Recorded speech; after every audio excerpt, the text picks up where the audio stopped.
आरती साई बाबा शिर्डी माझे पंढरपूर साई बाबा रमावर बाबा रमावर साई बाबा रमावर शुद्ध भक्ती चंद्रभागा भाव पुंडलिक जागा पुंडलिक जागा भाव पुंडलिक जागा याहो अवघे जन करू बाबांचे वंदन साईंचे वंदन करू बाबांचे वंदन गणो म्हणे बाबा साई धाव पाव माझे आई पाव माझे आई धाव पाव माझे आई आले लोटांगण वंदीन चरण डोळ्याने पाहिन रूप तुझे प्रेमे अलिंगिणानंद बोलिन भावे वाळीन म्हणे नामा त्वमेव माता च पिता त्वमेव त्वमेव बन्धुश्च त्वमेव त्वमेव विद्या द्रविणं त्वमेव त्वमेव सर्वं मम देव देव कायेन वाचा मनसेन्द्रियैर्वा बुद्ध्यात्मना वा प्रकृते स्वभावात् करोमि यद्यत् सकलं परस्मै नारायणाय समर्पयामि अच्युतं केशवं रामनारायणं कृष्णदामोदरं वासुदेवं हरिं श्रीधरं माधवं गोपिकावल्लभं जानकीनायकं रामचन्द्रं भजे हरे राम राम राम हरे हरे हरे कृष्ण कृष्ण कृष्ण हरे हरे श्री गुरुदेव दत्त अनंता तुला ते कसे रे स्तवावे अनंता तुला ते कसे रे नमावे अनंत मुखांचा शिणे शेष गाता नमस्कार साष्टांग श्री साईनाथा स्मरावे मनी त्वत्पदा नित्य भावे पुरावे तरी भक्तीसाठी स्वभावे करावे जगातारुणी मायताता नमस्कार साष्टांग श्री साईनाथा वसे जो सदा दावया संत लीला विषयाज्ञलोका परिजो जनाला परियांतरे ज्ञान कैवल्यदाता नमस्कार साष्टांग श्री साईनाथा पराला रला जन्म मानवाचा नरासार्थका साधनी भूत साचा धरो साई प्रेमा गळाया अहंता नमस्कार साष्टांग श्री साईनाथा धरावे करी सान अल्पज्ञ बाला करावे अमाधन चुंबो निघाला मुखी घाल प्रेमे कराग्रास आता नमस्कार साष्टांग श्री साईनाथा सुराधिक ज्यांच्या पदावंदिताती शुकाधिक ज्यांचे समानत्व देती प्रयागादि तीर्थे पदे नम्र होता नमस्कार साष्टांग श्री साईनाथा तुझ्या ज्या पदा पाहता गोपबाली सदा रंगलीचे स्वरूपे मिळाली करी रास क्रीडा सवे कृष्णनाथा नमस्कार साष्टांग श्री साईनाथा तुला मागतो मागणे एक द्यावे करा जोडितो दीन अत्यंत भावे भवी मोहनी राजहतारियाता नमस्कार साष्टांग श्री साईनाथा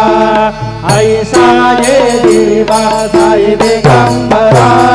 अक्षय रूपावतारा सर्व हि व्यापक तो श्रुतिसारा अणुसया त्रिकुमारा बाबा देवा काशी स्नान जप प्रतिदिवसे कोल्हापुर भिक्षसे निर्मल नदी तुंगा जलप्राशे निद्रा माहुर देशे ऐसा एवा डोळे लोंबत सेवा करी त्रिशूल डमरुधारी भक्तावरद सदा सुखकारी देशील मुक्तिदारी ऐसा एवा पायी पादुका जपमाला कमंडलो मृगछाला धारण कर सेवा नागजटा मुकुट शोभतो माथा ऐसा एवा तत्पर तुझाया दे ध्यानी अक्षय त्यांचे सदनी लक्ष्मी वास करी विनरजनी राक्षसी संकट वारुणी ऐसा एवा या परिधान तुझे गुरुराया दृश्य करी नयनाया पूर्णानंद सुखे काया लाविसी हरि गुण गाया ऐसा एवा साई दिगंबरा अक्षय रूपावतारा सर्वै व्यापक तो श्रुति सारा अनोसया त्रिकुमारा बाबा एवा सदा सत्स्वरूपम चिदानन्दकन्दं जगत्सम्भवस्थान संहार हेतुं स्वभक्तेच्छयामानुषं दर्शयन्तं नमामीश्वरं सद्गुरुं साईनाथं भवद्वान्तविधवं समार्ताण्डमेड्यं मनोवागतीतं मुनिर्ध्यानगम्यं जगद्व्यापकं निर्मलं निर्गुणं त्वां नमामीश्वरं सद्गुरुं साईनाथं भवाम्भोधिमजनार्पितानां जनानां स्वपादाश्रितानां स्वभक्तिप्रियाणां समुद्धारणार्थं कलौ सम्भवन्तं नमामीश्वरं सद्गुरुं साईनाथं सदा निम्बवृक्षस्य मूलादिवासात् सुधास्राविणं तीर्थमप्यप्रियन्तं तरुङ्कल्पवृक्षाधिकं साधयन्तं नमामीश्वरं सद्गुरुं साईनाथं सदा कल्पवृक्षस्य तस्यादिमूले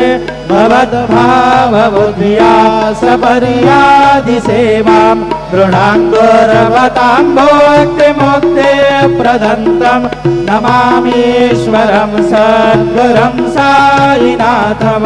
अनेकाश्रुतादरकलीलाविलासे समावेशकृतेशानभास्वप्रभावम् अहं भावहीनं प्रसन्नात्मभावं नमामीश्वरं सद्गुरुं साईनाथं सदां विश्रमारा ममेवाभिरामं सदा सज्जनैः संस्तुतं सन्नमद्भि जनामोददं भक्तभद्रप्रदन्तं नमामीश्वरं सद्गुरुं साईनाथम् अजन्माद्यमेकं परब्रह्म साक्षात् स्वयं सम्भवं राममेवावतीर्णं भवद्दर्शनात् पुनीता प्रभोहं नमामीश्वरं सद्गुरुं साईनाथम् श्री साईश कृपानिधे खिलनृणां सर्वार्थसिद्धिप्रद युष्मत्पादरः प्रभावमतुल धाता विवक्ता क्षमः सद्भक्त्या शरणं कृताञ्जलिपुट सम्प्रापितोऽस्मि प्रभो श्रीमत्साई परेश पादकमला नान्यच्चरण्यं मम साई रूपधर राघवोत्तम भक्तकाम विबुध ध्रुवं प्रभो माययोपहत चित्तशुद्धये चिन्तयाम्यहमर्निशं मुदा शरत्सुधांशु प्रतिमप्रकाश कृपादपात्रं तव सायिनाथ त्वदीयपादाब्जसमाश्रितानां स्वच्छायया तापमपाकरोतु उपासनादैवत सायिनाथ स्तवैर्मयोपासनिनास्तुतस्त्वं रमेत्मनोन्मे तव पादयुगमे भृङ्गो यथाब्जे मकरन्दलुब्धः अनेकजन्मार्जितपापसंशयो भवेद्भवत्पादसरोजदर्शनात् क्षमस्व सर्वानपराधपुञ्जकान् प्रसीद साई सद्गुरोदयानिधे श्री साईनाथ चरणामृतपूत चित्ता त्वत्पादसेवनरता सततं च भक्त्या संसारजन्यदुरितौ तव निर्गतास्ते कैवल्यधाम परमं समवाप्नुवन्ति स्तोत्रमेतत्पठे भक्त्या यो नरस्तन्मना सदा सद्गुरो साईनाथस्य कृपापात्रं भवेत् ध्रुवं रुसो मम प्रियाम्बिका मजबरी पिता हि रुसो रुसो मम प्रियाङ्गना प्रियसुतात्मजा हि रुसो रुसो भगिनी बन्धु हि श्वशुरसासुबायि रुसो न दत्त गुरु साई मा मजवरी कधी रुसो पुसो न सुनबाई त्या मजन भ्रातृजाया पुसो पुसो न प्रिय सोयरे प्रिय सगे न ज्ञाति पुसो पुसो सुहृदना सखा स्वजननाप्तबन्धु पुसो परीन गुरु साई मा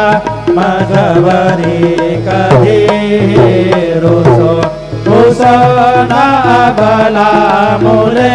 तरुण वृद्धहीना पुसो पुसो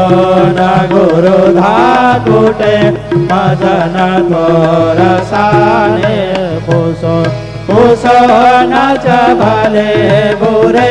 सुजन साधुहीना पुसो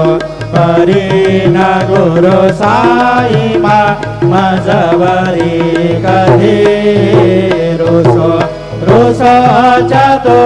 चतुरतत्त्ववित् विबुध प्राप्य ज्ञानी रुसो रुसो हि विदुषी स्त्रिया कुशल पंडितानि रुसो रुसो महीपतियति भजकतापसी रुसो न दत्त गुरु साई मा मजवरी कधी रुसो रुसो कवि ऋषि मुनि अनग सिद्ध योगी रुसो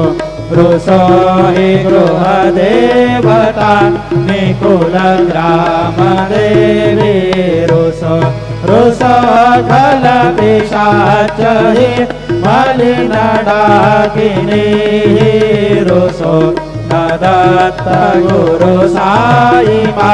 मजवरी कधी रुसो रुसो मृग खग कृमि अखिल जीव जन्तु रुसो रुसो विटप भ्रष्टरा अचल आपगाम्भि रुसो रुसो खपवनाग्निवार अवनि पंचतत्त्वे रुसो न दत्त गुरु साई मा मजवरी कधी रुसो रुसो विमल किन्नरा अमर यक्षिणी रुसो रुसो शशिखगादि गगनितारकाहि रोसो रोसो अमर राजा हे अदय धर्म राजा रोसो दत्त गुरु साई मजवरी कधी रोसो रोसो मन सरस्वती चपल चित्त देहि रोसो रोसो वपुदिशाखिला कठिन काल तो हि रोसो रोसो सकल विश्व हि मयि तो ब्रह्म गोलम रोसो दत्त गुरु साई मजवरी कधी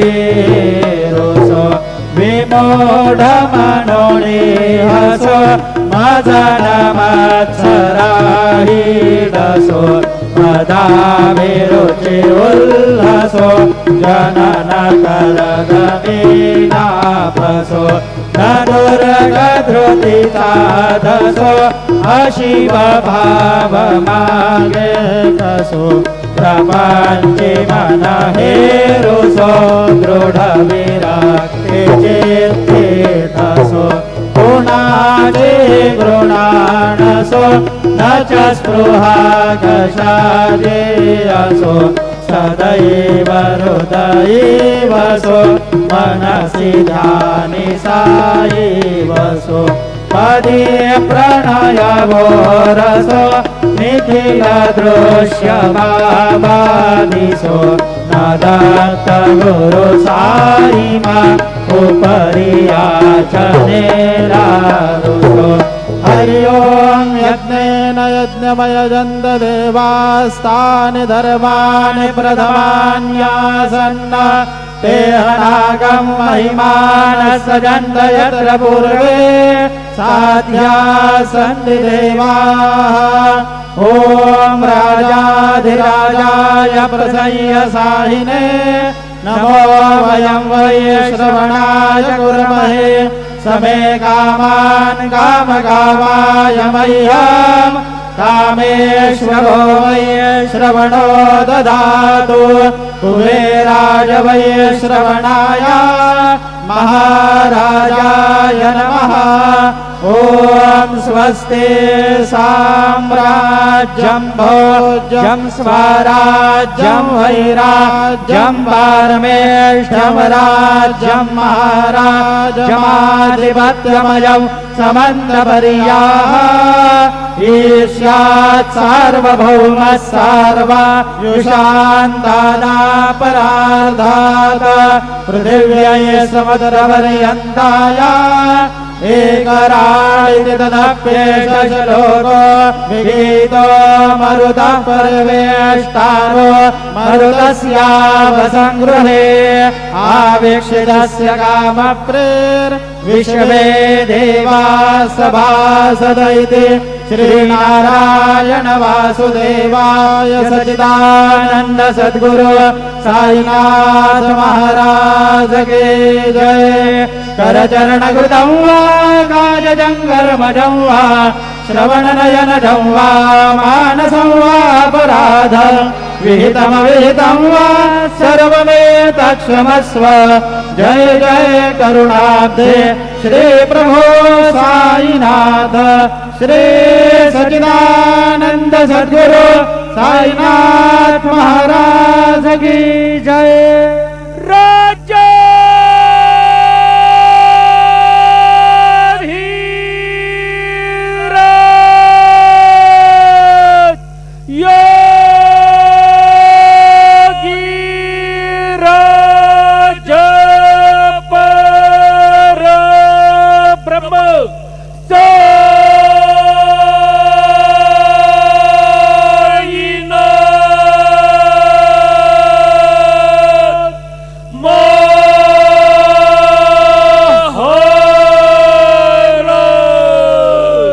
श्री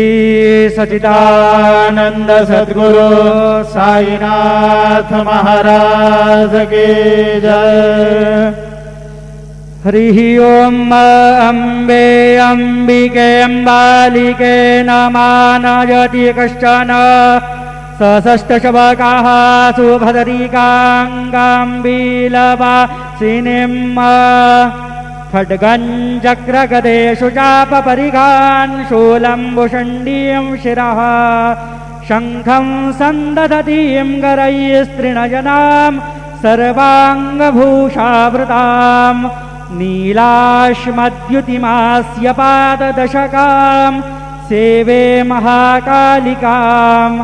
यामस्तौ स्वपिते हरौ कमलजौ हन्तुं मधुं कैटभमु गुरुर्ब्रह्मा गुरुर्विष्णु गुरुर्देवो महेश्वरः गुरुः साक्षात् परब्रह्म तस्मै श्री गुरवे नमः। सद्गुरु साईनाथ देवताभ्यो नमः। सायं पूजार्थे विलेपनार्थे दिव्यचन्दनं समर्पयामि।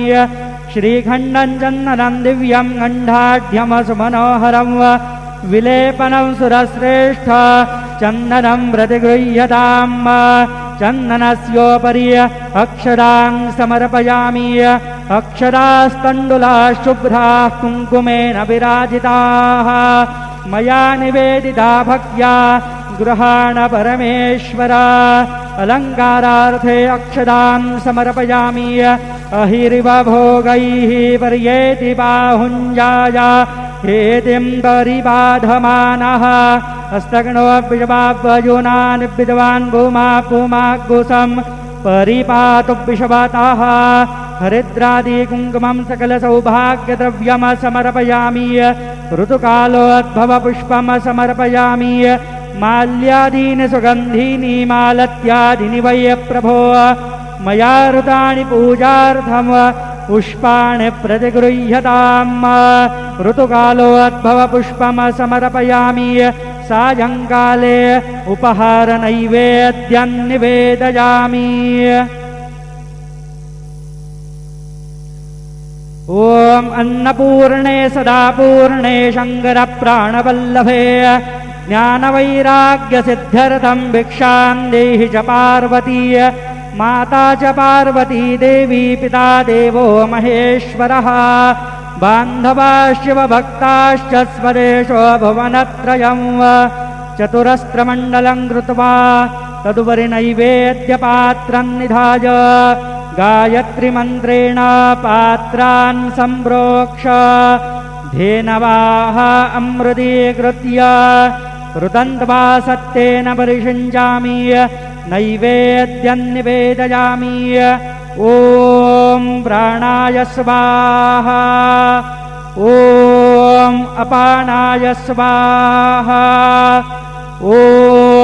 व्यानाय स्वाहा ॐ उदानाय स्वाहा ॐ समानाय स्वाहा ॐ ब्रह्मणे नमः। नैवेद्यमध्ये पानीयं समर्पयामि। पुनर्नैवेद्यं निवेदयामि। ॐ प्राणाय स्वाहा ॐ अपानाय स्वाहा ॐ व्यानाय स्वाहा ॐ उदानाय स्वाहा ॐ समानाय स्वाहा ॐ ब्रह्मणे नमः। नैवेद्यं समर्पयामि। हस्तप्रक्षालनं समर्पयामि। मुखप्रक्षालनं समर्पयामि। सद्गुरु साईनाथ देवताभ्यो नमः। प्रार्थनापूर्वक नमस्कारं करोमि। श्री सच्चिदानंद सद्गुरु